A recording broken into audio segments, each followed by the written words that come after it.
So here's a question. What do Las Vegas, Palm Springs, Santa Fe, Flagstaff, Casablanca, and Dubai have in common? They are all in the middle of the confounded desert. All of them. And there are a handful of sought-after desert destinations across the world, but most of the time the desert is just the desert. It's not a very welcoming place. And when we talk about going through desert times, we aren't talking about peaches and cream, right? We're not talking about, I'm going through desert time, it's wonderful, right? We rarely say that. We're talking about hardships, stressful situations, dry, challenging, and difficult to survive seasons. Does it feel like anything that's familiar today? See, the human dilemma is this, though, is that God likes the desert, and God actually hangs out in the desert. Although the desert's a harsh place, there can be incredible beauty in the middle of the desert, and God loves to perform miracles and cultivate strength in the desert. And so later on in the Bible, Luke chapters 1 and 3, John the Baptist, he's the forerunner to Jesus. He literally spends his entire life in the desert. Matthew chapter 4, Jesus, God's own son, was compelled to spend a significant amount of time in the desert before he starts his public ministry. And here we are, Exodus chapter 12. The nation of Israel is finally leaving the tyranny of Egypt after 400 years of oppression. Okay, here's the question. What would you do before you set off on a journey? You prepare, right? And you probably figure out how to get there, right? That's my thing. I need help in how to get there. The journey across this desert should have taken approximately 11 days. Now, if you're a parent, like I am, and you've got small children, what we do is we mentally add in time to that journey. So I got to make time for prospective lunch and potty stops, right? And so let's just say, let's just round way up, that with all the kids and all the people, this should have taken 30 days. Okay, so why in the world did it take them 40 years?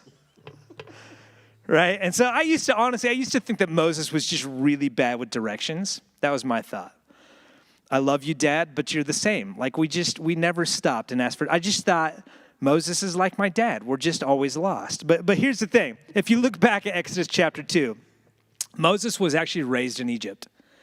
He killed an Egyptian man when he was young. He runs for his life and leaves Egypt. He escapes into the desert and lives in the land of Midian. Midian is actually directly south of the land that God promises to the Israelites.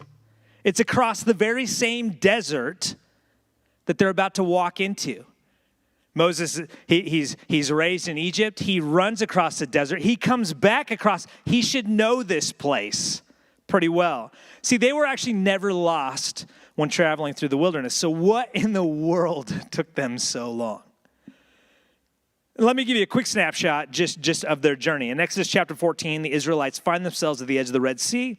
And they're shouting, "Why did you bring us here, God? We're all going to die." Exodus chapter 15, the Israelites sing and dance because God performs this incredible miracle, and he splits the Red Sea, and they walk through the Red Sea on dry land. And they're singing praises of Moses and of God.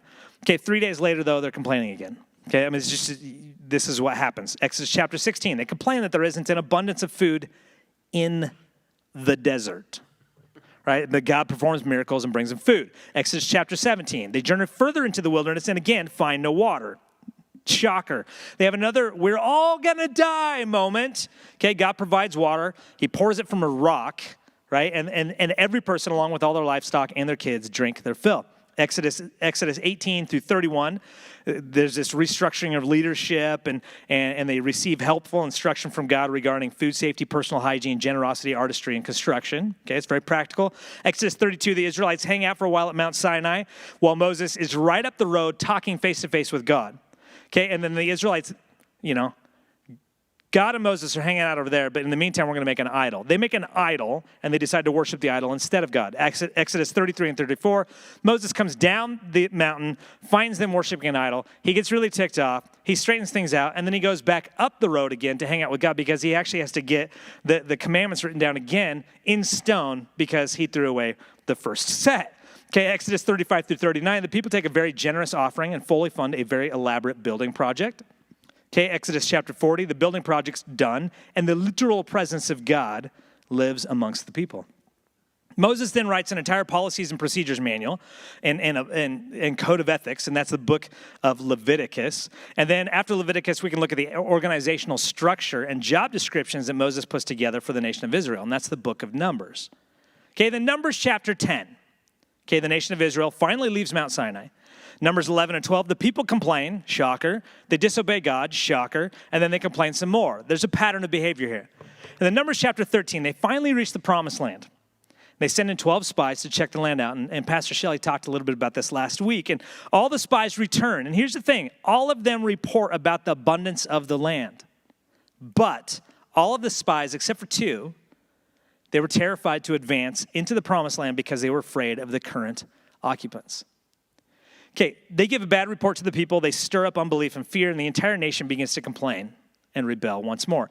See, this was the moment. This right here was the moment. See, time and time again, bridging across 4 books of the Bible, the people complain and disobey God, complain and disobey God, complain and disobey God, complain and disobey God. They make idols and they worship them. They complained and complain, constantly shouting, we're all gonna die, right? But this was the moment, the make or break moment. This is the moment where they crossed the line. This was the moment that God denied them entrance into God's promises. It was not their disobedience that stopped them. It was their unbelief. Okay, hear me again. It was not their disobedience, because there was plenty of that. It wasn't like God all of a sudden said, well, that was one too many. Okay, time and time and time and time and time again, disobedience. It was not their disobedience that stopped them. It was their unbelief. It was their unbelief that kept them from receiving all that God had for them. It was their unbelief that turned a straightforward cross-country trek into a 40-year death march. They had the opportunity time and time again, and while they were doing this journey, they could look back. They could remember the signs and wonders, the miracles that God had accomplished to get them this far. Okay, the water from the rock, walking through the Red Sea. But instead they looked at their future, and their future looked scary. So they gave up. They checked out, and with the exception of 2 people, 2 believers, they all died. All of them. Spanish-American philosopher George Santayana says this: those who cannot remember the past are condemned to repeat it. The older I get, the more valuable my history becomes, because history gives me hope for tomorrow. And an invaluable lesson we can learn from the desert is that it tends to expose our unbelief. And that's what happened right here with the Israelites. They weren't ready. Right now, with the world on pause, where we've all been, and this is not just you and not just me and not just our community and not just our state or our country, the world on pause. See, we have an opportunity to take a look at our lives and expose our unbelief. So what does unbelief look like? You can ask me that. 2 major indicators of unbelief are fear and anxiety. Unbelief that God isn't big enough. Unbelief that God must have made a mistake. The thought that somehow I'm the exception. The thought that God can't handle my stuff. Okay? Allowing God to expose your unbelief. That's the first part. The second one is this. Another lesson that is quickly learned in the desert is value. Right? So the Bible tells us that God preserved the sandals on their feet for 40 years.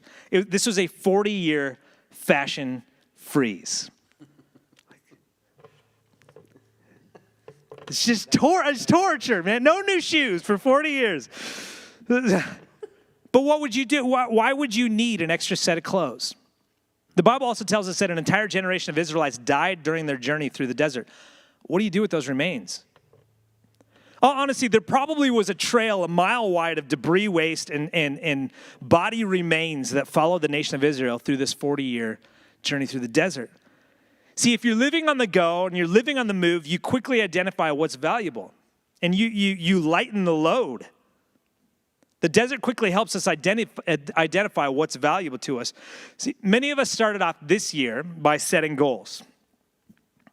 And oftentimes, by this time of the year, we would have given up on a lot of them anyways. But the world got totally crazy. So things we hope to accomplish, right, to change, to experience. But we've all experienced a drastic upset and intense interruption. Because of interruption, our values often take a back seat to the crisis of the moment. Okay, we deal with the crisis, we forget our values. This oftentimes happens to us. But Here's the interesting thing. From the moment you take off in an airplane, you will be off course most of the flight, like the majority of it, because of weather or turbulence. It's the purpose and the role of the pilot and of course, avionics to continually bring the plane back on course. Their job is to constantly course correct so that you attempt to arrive on time and at the destination that you want to go to. But see, here's the thing, is you have to know where you're at to determine which way that you're going. So it's important to take time to identify what is actually important to us. Put them on paper, keep them in front of you. Your values can determine your course, not the other way around. God, we thank you, Lord, that you have good things that's going to come out of desert times. I believe this. And so, Lord, would you encourage those that are checking this out and listening right now. God, you are the same God that kept Caleb alive and helped him conquer his mountain when he was 85 years old. You're the same God today that lives in me.